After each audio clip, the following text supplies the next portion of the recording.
In the winter of 1985, Salyut 7 went dark. The Soviet space station stopped responding. No telemetry, no commands. It drifted silently, a dead machine in low Earth orbit. Moscow launched a mission to intercept it, and 2 cosmonauts boarded the powerless station by hand. No guidance system, no remote help, just muscle memory, oxygen tanks, and a frozen control panel. The station was brought back online without a single shot fired and without a word spoken to the outside world. It was one of the most complex rescue operations in orbital history. It was also a reminder that even the most advanced space infrastructure can be left blind, powerless, and cut off, and no one needs to fire a weapon to do it. Space was never peaceful, it was only quiet, and the silence misled people. But that age of silence is coming to an end. The collisions are more subtle now, the intentions are less clear, but the struggle is underway. Not a future possibility, but a present condition. The era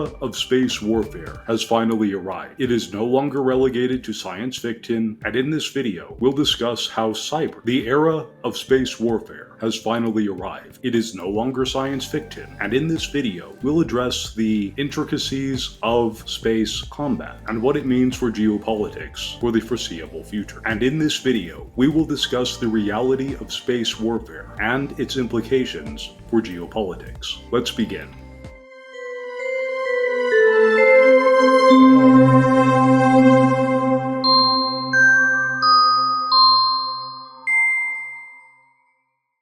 Hello, I'm Gene Botkin, and today we'll be talking about space warfare. But before we begin, be sure to like this video and to subscribe to the channel, because that helps us regularly update you, because that helps us provide regular updates regarding space and its growing role in geopolitics. Now, space warfare does not look like a movie. There are no dogfights, no laser beams, and no dramatic speeches before launch. The first battles arrive as outages, signal drift, camera blindness. They start with flickers in systems that used to run without complaint. When satellites tilt the wrong way or lose track of Earth, the issue is not always mechanical. Sometimes it is a test, a tap, or a warning. In 2020, a Russian satellite began shadowing a US spy satellite in orbit, not bumping into it, but just hovering nearby, close enough to make its presence known, but far enough to avoid an incident. Later, that same satellite released a projectile, not a destructive one, but a symbolic one, a signal that the boundaries had shifted. Peaceful coexistence in orbit had become conditional. Military planners now speak less about if and more about when. Warfighting domains have expanded to include low Earth orbit and beyond. Every major power has noticed, and the tempo is increasing. Anti-satellite tests have been conducted. Debris clouds have grown. Doctrines have quietly changed. The gloves aren't off yet, but the helmets are on. And that is made all the more bothersome by the fact that the line between civilian and military space assets is now blurry. Weather satellites support missile targeting, communications relays carry military chatter, and GPS powers everything from Uber to drone strikes, and every shared node becomes a target. The battlefield is not a place, it is a network,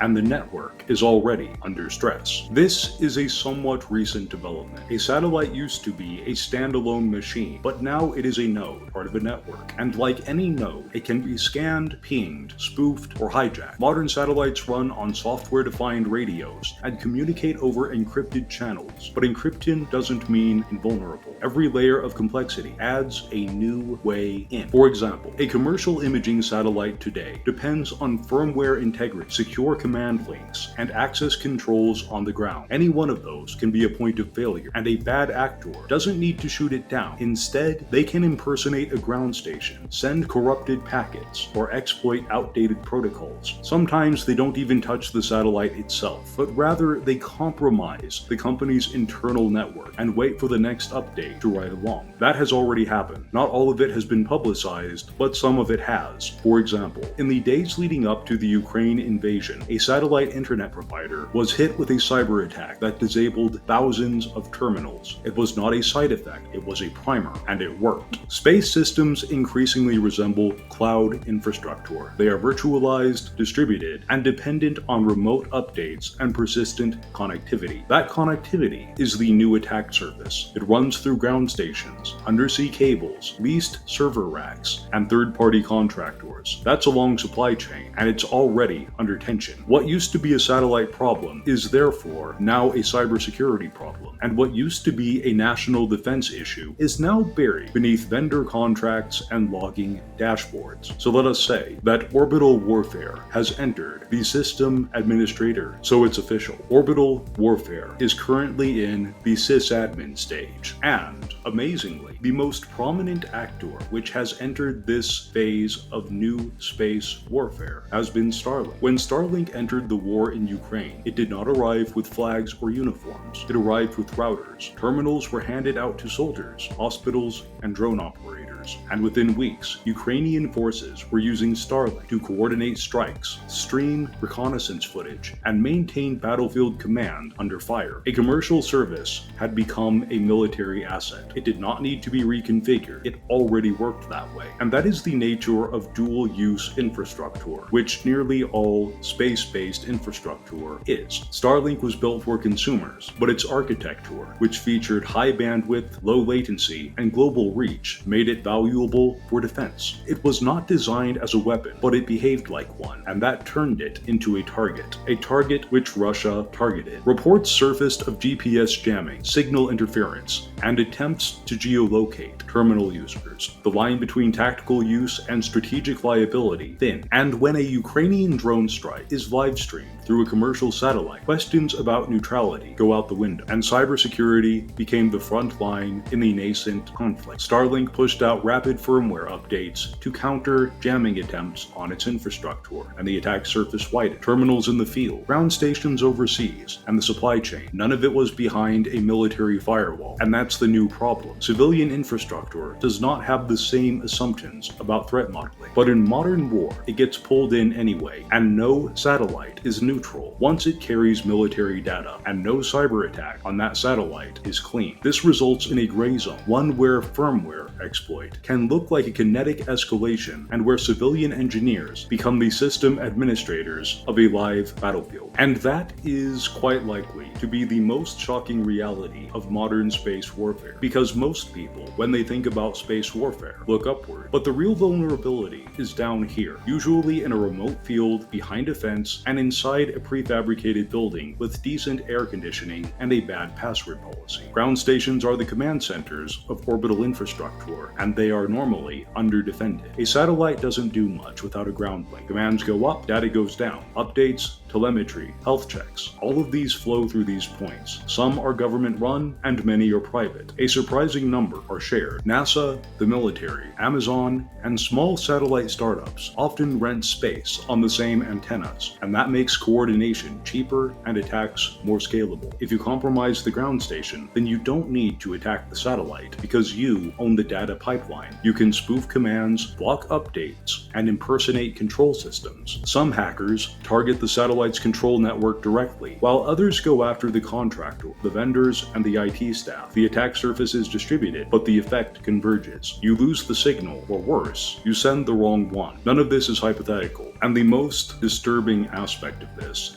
is that none of it is hypothetical. In recent years, ground networks have been hit with ransomware, exposed credentials, and open ports. Some of the software used to run these systems is decades old. Patching cycles lag, security audits get deferred, and because many of these stations are operated by third parties, it is not possible for them to adopt a unified defense posture. A cyber attack on a ground station looks like a data outage, and then a missed satellite pass, and then silence. Space goes quiet, and most people do not notice until their GPS stops working. The process of subverting a satellite has been shockingly easy, because not every satellite was launched with war in mind, but many were launched with remote access, update capabilities, and embedded code that had not been reviewed in years, and that was more than enough to allow them to be hijacked. Once a satellite reaches orbit, its body is beyond reach, but its software isn't. Firmware can be rewritten, debug ports can be exploited, entire entire command sequences can be spoofed from Earth, and because orbital systems tend to prioritize stability over change, many of them run outdated operating systems and rely on trust-based command protocols, and so the window through which an attacker might enter is quite wide. The idea of a cyber payload in orbit used to sound speculative, but now it's just policy. Defense contractors and government agencies talk openly about hardening spacecraft against malicious code, but what they don't say, but everyone assumes, is that some satellites already host code meant for future use. Malware planted not to activate today, but to wait, dormant, latent, and ready when needed. It is not clear how many of these malware implants exist, but it doesn't take many. One compromised satellite in a key position, communications relay, missile warning system, or reconnaissance node can disrupt an entire command structure. The kill chain goes quiet, the sensors lie, the cloud feed gets cut mid-transmission, and all of it is traceable, eventually, to a software flag flipped at the wrong time. So the next cyber conflict may not begin with a DDoS attack or a phishing email. It may very well begin with a routine orbital update. Nobody will notice at first. The logs will appear fine, the command will be accepted, and the system will say that it worked, and then something won't. Now, when a satellite drops offline, the first instinct is usually to check the logs, but the logs rarely help. They show the failure, but not the cause. A power spike, a timeout, a loss of signal. The event looks technical, and it usually is, but that doesn't answer who did it or whether anyone did it at all. And that is the core problem in space cyber conflict. Attribution. On Earth, attribution is already difficult. In orbit, it's even worse. The distances are vast, the actors are hidden, signals bounce, delay, and reroute. A spoofed ground station can fake telemetry, and a malicious command can look like operator error. And by the time an investigation finishes, the opportunity to respond has passed. That delay matters, because when a military satellite loses contact, someone has to decide if it is a glitch, an attack, or the opening move of a war. And that decision cannot wait for forensics. It has to be made in the fog, and that's where the risk lives. False positives escalate, and false negatives invite more attacks. In 2007 and 2008, US satellites were targeted by unknown actors who gained control over their systems. Briefly, they did not issue any commands, they didn't cause any damage, and they proved that they could. The source was never confirmed,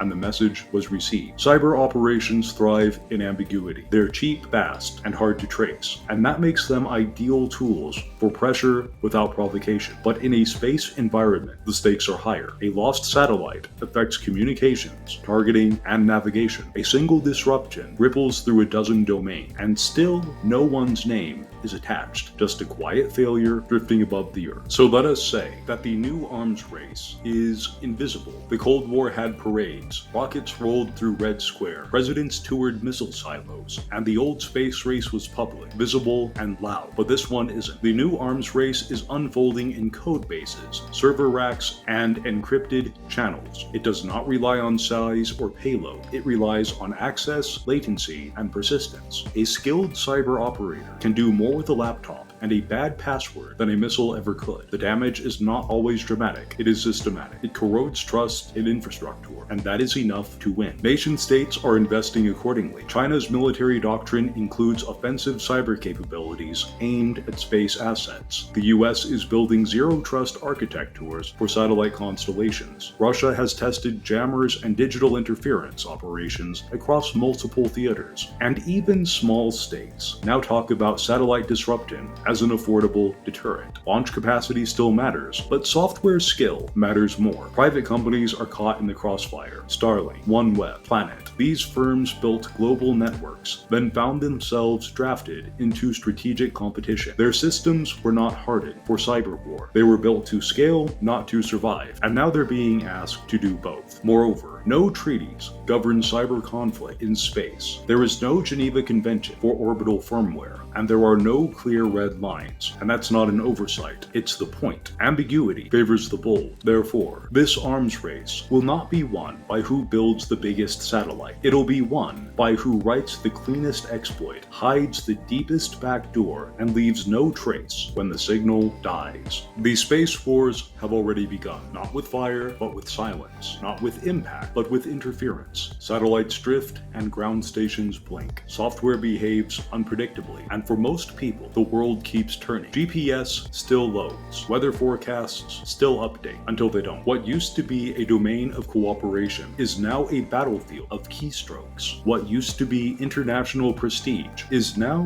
strategic leverage. And behind it all, these systems are being rewritten, sometimes by the people who built them, and sometimes by the people who infiltrated them. This conflict will not look like the last one. This conflict will not appear like the last one. There will be no newsreels, no famous battles, just outages, just denials, and just unclaimed victories. With Elenarda, I'm Gene Botkin. End transmission.